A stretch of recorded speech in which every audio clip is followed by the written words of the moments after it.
네, 안녕하세요. 큰별쌤 최태성입니다. 자, 먼저 퀴즈부터 한번 보고 가겠습니다. 바로 퀴즈에 당황하시죠? 자, 문제 들어갑니다. 왕릉 구성물 중 신성한 지역임을 알리는 붉은 살로 구성된 건축물은 무엇인가? 라는 문제가 되겠습니다. 자, 여기 보면 이 보기에 홍살문, 정자각, 혼유석, 비각 단어들 다 어렵죠? 여기 이 단어로 봐선 사실 그 답을 찾기 굉장히 고난도 문제라는 생각이 들거든요. 어려우시죠? 제가 설명을 좀 드려야 될 것 같습니다. 오늘 설명 들으시면서 맨 마지막에 답을 맞춰보시기 바랍니다. 자, 여러분들은 왕릉 하면 어떤 이미지가 떠오르세요? 왕릉. 제 학생 시절에 그 왕릉은 어떤 곳이었냐면요. 제가 초등학교 때 정말 1학년 때부터 6학년 때까지 단 한 번도 빠지지 않고 소풍을 갔던 곳이 어디였냐면 왕릉이었습니다. 좀 구체적으로 말씀드릴까요? 서원흥이었습니다. 서원흥. 저는 서원흥이 왕릉인지 사실 몰랐어요. 모르고 그냥 소풍지 가서 그냥 김밥 먹고 술래잡기 하던 그런 곳이라고만 생각했는데 거기 걸어서 갔습니다. 정말 대단한 것 같아요. 자, 여러분들에게 왕릉은 어떤 의미인지 굉장히 궁금합니다. 한 번쯤은 가보시지 않으셨나요? 한 번도 안 가보신 분도 계신가? 네. 하여튼 각자 많은 사람들에게 이 왕릉은 다가오는 의미가 좀 다르지 않을까라는 생각이 드는데, 오늘은요 바로 이런 그 조선 왕릉에 대해 한번 살펴보는 그런 시간을 갖도록 하겠습니다. 자, 이 조선의 그 태조 이성계는 여러 면에서 정말 이 조선 왕조 500여 년의 틀을 만들었다고 볼 수 있습니다. 조선이라는 나라 이름하며 또는 도읍지인 한양, 그다음에 종묘와 사직, 경복궁, 정말 우리 조선 딱 생각하면 떠올리는 것들 중에서 상당수가 정말 태조 때 이루어졌잖아요. 그죠? 이런 태조의 역할은요, 그가 죽은 후에도 계속 이어져서 후대의 모범을 만들어냅니다. 그것이 바로 왕릉입니다. 그러니까 항상 출발이 중요한 것 같아요. 그 출발은 이후에 있는 어떤 그 하나의 그 기본적인 어떤 기준이 되잖아요. 그죠? 그 기준을 잡았던 인물이 바로 태조 이성계가 아닌가라는 생각이 드는데요. 이 태조 이성계가 묻힌 왕릉을 뭐라고 하냐면요, 건원릉이라고 합니다. 이 건원릉을 비롯한 조선 왕릉은요, 자그마치 519년 동안 지속된 조선 왕조처럼 오늘날까지 잘 보존되어 온 유적지입니다. 이 왕족의 무덤은요, 세 종류로 나눠볼 수 있습니다. 먼저 왕릉은요, 누가 주무시는 곳일까요? 왕이겠죠. 왕만 들어가는 건 아니고요, 왕후도 들어갑니다. 그리고 조선 왕릉이라고 하는 범주에는 대한제국의 황릉도 포함되기 때문에 황제, 황후도 들어갑니다. 그러면 왕세자와 왕세자 빈 왕의 사친들이 묻혀 있는 곳을 뭐라고 할까요? 네, 원이라고 합니다. 왕세자와 왕세자 빈 이들은 원이에요. 그리고 대군, 공주, 옹주, 후궁, 귀인 이들이 묻힌 무덤을 뭐라고 하냐면요, 묘라고 합니다. 자, 그래서 능, 원, 묘 이렇게 구분하시면 됩니다. 자, 왕이라고 해가지고 모든 왕릉에 묻힌 건 아니었습니다. 그 종묘의 그 신주를 모시지 않은 왕과 왕비는요, 왕릉을 만들 수도 또 왕릉이라고 부를 수도 없었죠. 예를 든다면 왕 역할은 했지만 왕이라 불려지지 않았던 사람들 누군가요? 그렇죠. 바로 제10대 왕 연산군, 제15대 왕 광해군. 이 사람들은요, 종묘에 신주 없어요. 그래서 왕릉이 아닌 어딜까요? 아까 제가 능, 원, 묘가 일단 설명드렸잖아요. 이들은 연산군과 광해군은 묘에 잠들어 있습니다. 그러니까 이제 또 능, 원, 묘 이런 차이점 또 와닿으시죠? 네. 그러면 이 조선 왕릉은 주로 어디에 위치하고 있을까요? 대부분 그 도읍지였던 서울 그 외곽에 위치하고 있습니다. 이 왕릉은요, 도읍지의 그 사대문 10리 밖 100리 안에 위치해야 한다라는 법이 있었거든요. 그러니까 왕이 있는 곳에서 너무 멀리 있으면 안 된다는 이야기예요. 궁궐을 이렇게 왕이 출발해요. 출발해가지고 왕릉에 그 참배가는 이 왕이 빨리 도착할 수 있는 거리, 그러니까 너무 멀면 안 된다는 얘기죠. 빨리 도착할 수 있는 거리를 기준으로 삼아서 왕릉이 이제 배치가 되는 겁니다. 그러니까 뭐 아무리 풍수지리가 좋다고 해서 진짜 전라도 경상도 이쪽에 왕릉이 가지는 않는다는 이야기죠. 그죠? 그래서 조선 왕릉은요, 이게 궁궐을 중심으로 해가지고 한양 외곽의 어떤 동남쪽하고 또 서북 쪽에 주로 모여 있게 됩니다. 대표적으로 이 동구릉은 경기도 구리시에 있고요. 서운릉, 너무 많이 가가지고 그냥 서운릉하고 서산릉은요, 경기도 고양시. 예, 그 헌인릉하고 태강릉, 선정릉이 서울의 남쪽에 있습니다. 왜 선정릉역도 있잖아요, 그죠? 물론 예외도 있죠. 어디 다 예외 없는 원칙이 어디 있겠습니까? 그죠? 강원도 영월의 장릉, 단종, 그죠?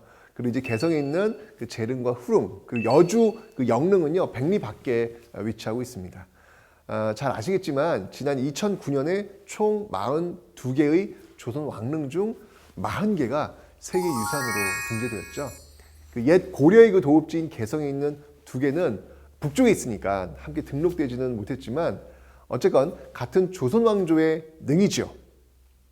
자, 조선시대 그 왕이 죽으면요, 3개의 임시 관청이 생깁니다. 자, 왕이 죽으면 3개의 관청 무엇이냐면요, 빈전, 혼전 도감, 국장 도감, 산릉 도감, 이 3가지가 이제 만들어집니다. 도감이라고 하는 건 기본적으로 임시 기구를 의미하는 거예요.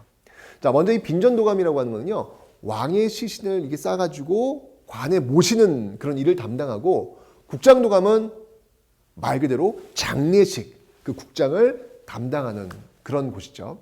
그리고 산릉 도감은요, 왕이 그 승하한 순간부터 장례식을 치르기 전까지 대략 한 5개월 안팎의 시간 동안 그 왕릉을 이루는 봉분, 성물, 건물들을 짓는 그런 역할을 하게 됩니다. 아마 가장 바쁘지 않았을까라는 그런 생각이 드네요.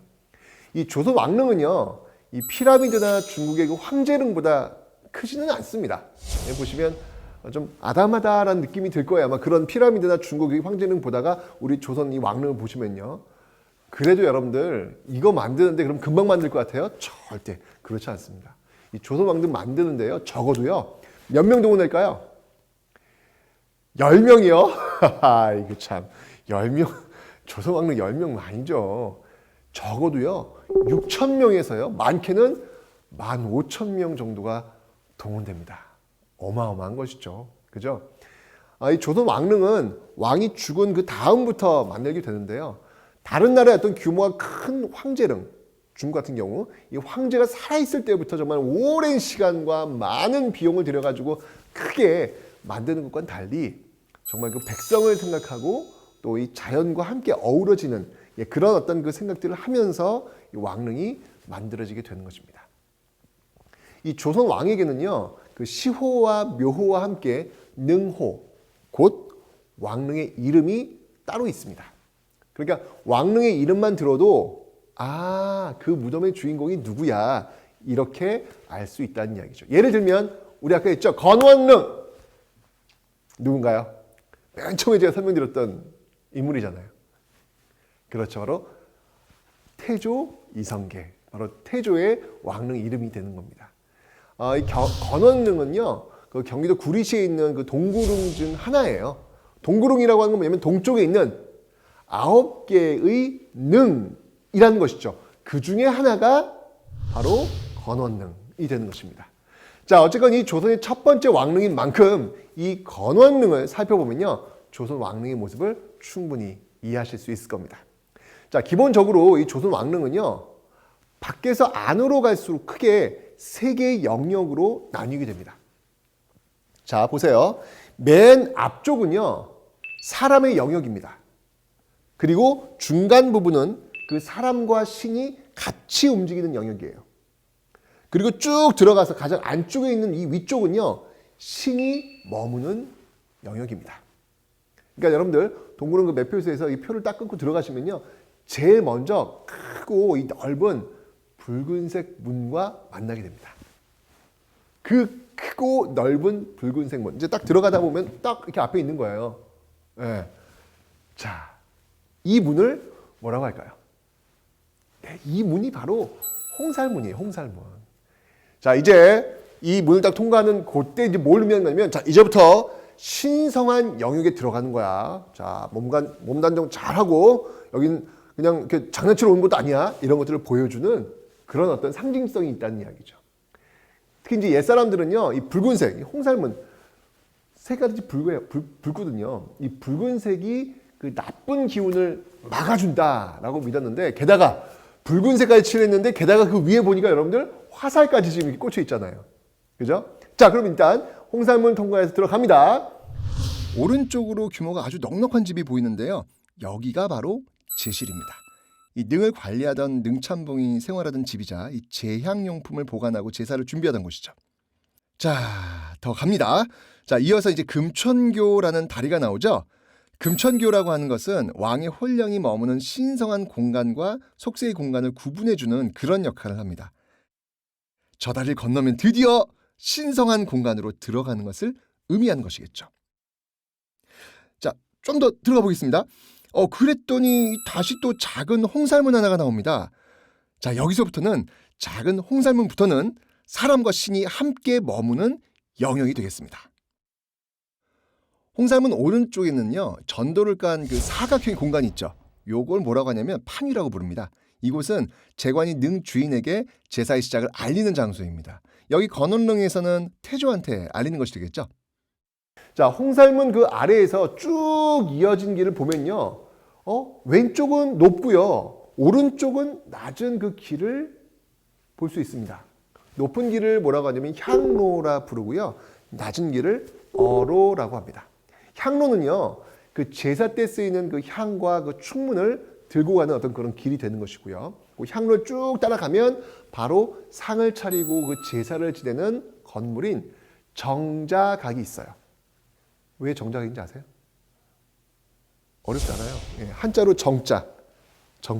예, 한자 지금 정자 보이시죠? 이 정자 모양의 건물이다라고 해서 정자각이라고 하는데, 그 정자각 옆에 지금 비석이 들어있는 비각이 있습니다. 이 비석에는요, 왕릉 주인공의 이름이 새겨져 있죠. 자, 이 정자각 그 뒤편으로 보시면 드디어 이제 신계와 신교, 신로가 쭉 이어집니다. 이제 신들이 등장하는 것이죠. 꽤 높아가지고요, 아래에서는 보이진 않습니다. 위로 한참 올라가야 바로 그 왕이 누워있는 그 능침의 공간과 만나게 되는 것이죠. 능침은 왕릉에 따라 굉장히 다양한데요. 어떤 곳은 난간석, 병풍석 세운 곳도 있고요. 어떤 곳은 이렇게 난간석만 있는 곳도 있습니다. 왕이 잠들어 있는 봉분 주변 잘 좀 보세요. 그러면 무인도 있고요, 문인도 있고요, 호랑이, 양, 말, 돌로 조각해 만든 석상들 보이시죠? 이 호랑이는 봉분 둘레에 앉아 있고요, 이 양과 말은 서 있습니다.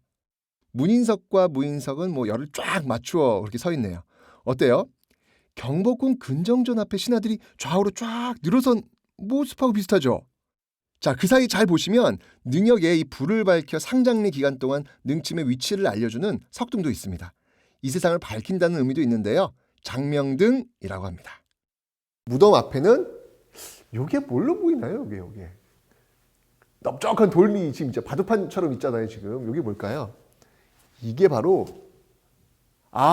지금 여기다가 지금 과일도 올려놓고 생선도 올려놓고 제사 음식 올려놓는다고 생각하시는 거죠? 아니에요.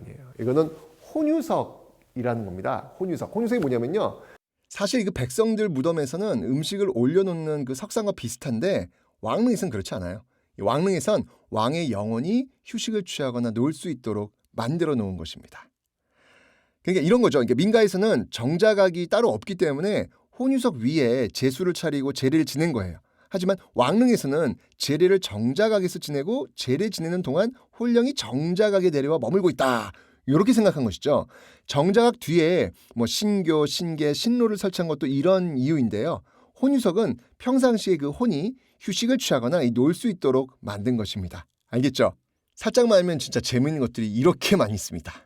자, 이 혼유석 그 뒤쪽에 그 봉긋하게 솟은 그 능침 보이시죠? 이곳이 이제 바로 왕의 그 시신이 영원히 묻힌 그런 곳이 되겠습니다.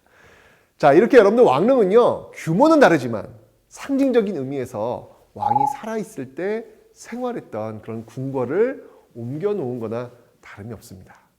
굉장히 그 경복궁의 어떤 그 모습과 유사한 모습들이 많이 보이잖아요. 자, 그럼 이제 퀴즈를 풀 수 있지 않을까 생각이 드는데요. 자, 왕릉 구성도 중에서 신성한 지역임을 알리는 붉은 살로 구성된 건축물은 무엇일까요? 이제 아셨죠? 붉은 홍자 써가지고 홍살문 이렇게 고르시면 되겠습니다. 자, 여기 나와 있는 정자각 설명드렸죠? 그 정자 모양 그 생긴 정자각은 제사를 지내는 제한 공간이고요. 혼유석은 영혼이 노니는 공간이었고 비각이라고 하는 것은 왕릉의 주인공 이름이 새겨져 있는 것입니다. 그래서 정답은 1번이 되겠습니다. 자, 2009년 세계유산으로 등재되던 당시 조선 왕릉은요, 유네스코 그 전문위원들에게 3가지 면에서 굉장히 관심을 받았다고 합니다. 첫 번째는요, 500여 년이라는 아주 긴 시간 동안 같은 형식으로 왕릉이 계속 만들어졌다는 점. 그렇죠? 아까 그 건원릉, 태조 건원릉을 기준으로 해서 쭉 이어졌다는 것. 두 번째는 왕릉을 만들면서 그 자연과 함께 어울리면서 굉장히 백성들을 중요시 여기고 있다는 점. 마지막은요, 600년이 지난 지금까지도 여전히 왕릉에서 조상에게 제례를 올리고 있다는 점.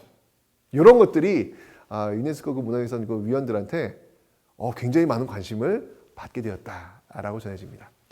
기회가 되신다면요, 정말 그 직접 조선 왕릉을 한번 둘러보시길 바라면서 오늘 이야기했던 그 왕릉의 구조 한번 쭉 한번 둘러보면서 마치도록 하겠습니다.